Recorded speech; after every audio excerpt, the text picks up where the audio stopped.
ভর্তা এমন একটা জিনিস, এই ভর্তার নাম শুনে যে কোনো মানুষের মুখের মধ্যেই পানি চলে আসে।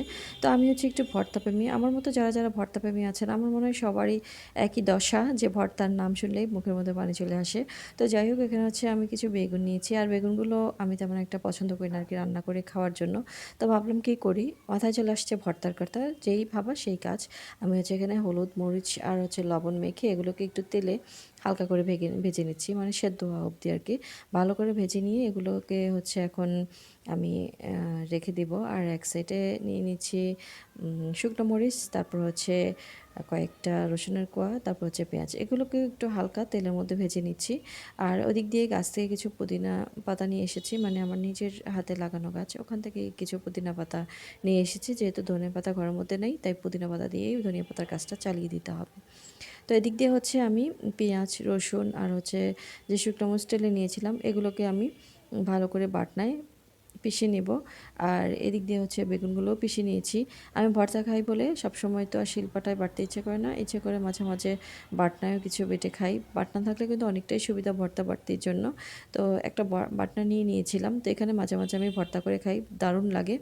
তো যাই হোক, এখানে আমি সবটা মিক্স করে নিয়েছি, নিয়ে এখন লবণ দিয়ে দিচ্ছি। আর দিয়ে দেবো সরিষার তেল আর হচ্ছে পুদিনা পাতা। এগুলো ভালো করে মিক্স করে আমার ভর্তাটা রেডি হয়ে যাবে। তারপর হচ্ছে আরও একটা ভর্তা বানাবো, আর সেটা হচ্ছে টাকি মাছের ভর্তা। আর বেগুন ভর্তায় কিন্তু আমি আচার দিয়েছিলাম। আচার যে কোনো ভর্তায় দিলে কিন্তু সেই লেভেলের একটা টেস্ট হয়, খুবই মজা হয়। তো এই কারণে আমি সবসময় চেষ্টা করি আচার দিতে যে কোনো ভর্তার মধ্যে। শুধু মাছ ভর্তা ছাড়া আর যে কোনো আর কি অন্য যে কোনো ভর্তার মধ্যে, যেমন বেগুন ভর্তা, টমেটো ভর্তা, এরকম আছে না অনেক ভর্তাই থাকে, ওই ডাল ভর্তা, এই ধরনের ভর্তার ভিতরে কিন্তু আচার দিলে সেই রকমের একটা টেস্ট হয়। তো যাই হোক, এখানে হচ্ছে আমি টাকি মাছগুলো ভেজে নিচ্ছি। ৩টা মাত্র টাকি মাছ ছিল, মিশেলি মাছ এনেছিল, সেখানে ৩টা টাকি মাছ পেয়েছিলাম, সেগুলো আলাদা করে রেখে দিয়েছি ভর্তা খাবো বলে। তো এখানে টাকি মাছগুলো ভাজা হয়ে গেলে কিছু শুকনো মরিচও ভেজে নিচ্ছি। আর দিয়ে দেবো কাঁচা পেঁয়াজ। পেঁয়াজগুলো কিন্তু আমি টালি নাই।